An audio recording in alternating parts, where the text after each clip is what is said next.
मोहम्मद कौसर हसन जी, मुझे सुन पा रहे हैं? जी जी, मैं सुन रहा हूँ।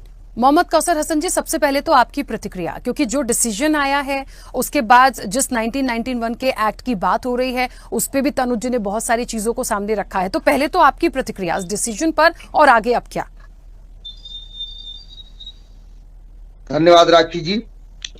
देखिए, माननीय उच्चतम न्यायालय के द्वारा जो आदेश दिया गया है याचिका की सुनवाई के समय, उस आदेश का हम खुले मन से स्वागत करते हैं। और ये पहला आदेश का स्वागत नहीं है। इससे पहले जितने भी आदेश दिए, चाहे वो बाबरी मस्जिद राम जन्मभूमि वाला मामला हो, या इससे पहले सर्वे कराने वाले मामले हो, या सर्वे की सुनवाई वाले मामले हो, उसमें किस भी मामले में सुप्रीम कोर्ट ने या किसी भी कोर्ट ने जो भी निर्णय दिया उसको सहर्ष स्वीकार किया।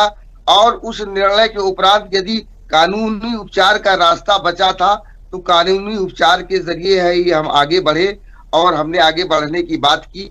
और किसी भी तरीके की विवाद, किसी भी तरीके की अराजकता, जिससे देश में अशांति फैले, उस अशांति के वातावरण में मतलब जो है, जो अशांति फैलने की जो भी चीजें हों, उनसे बचने के लिए जो भी मार्ग हो सकते हैं उनकी अपीलें की गई।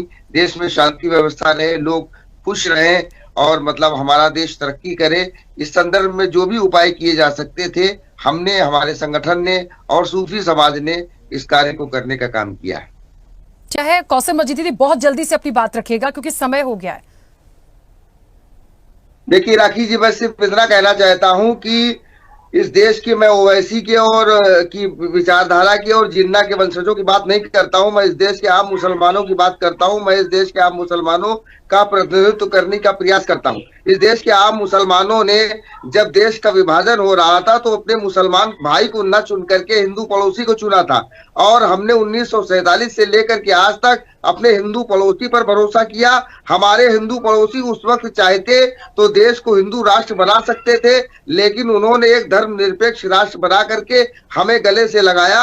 हमारे देश के संविधान ने, हमारे देश के कानून ने, हमारे देश की न्यायपालिका ने समय समय पर हमारे साथ हमेशा न्याय करने का काम किया है। और हमें उम्मीद है कि भविष्य में भी जब भी ऐसा कोई मामला आएगा, इस देश के आम मुसलमानों के साथ एक नागरिक के रूप में बर्ताव करते हुए इस देश की न्यायपालिका और कार्यपालिका और संसद हमारे साथ न्याय करेगी।